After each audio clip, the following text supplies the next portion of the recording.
Hi everyone. In this video I will show you how to lock viewport in AutoCAD 2025.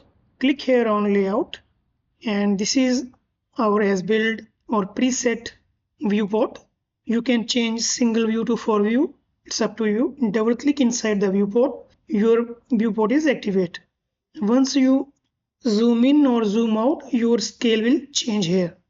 I will show you here 3 ways how we can lock the viewport in AutoCAD 2025. First, you have to set your scale. I will set my scale 1:1 here. To lock a viewport, click on layout. This is the first method. Click on the layout and click lock.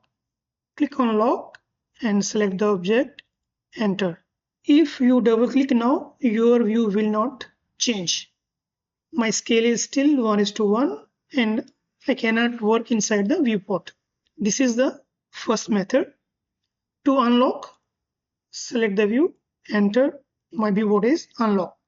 Now second method, I will set again 1:1 scale. Click the viewport, right click and click on display lock, click yes. If I double click inside, my view is locked. This is the second method. Same way to unlock, select the viewport, right click and click on no. Your viewport will be unlocked. You can do anything. Again, I will set scale 1:1 here. Use command mview, enter. And here you have to type lock, enter, type on, enter, and select the viewport, enter.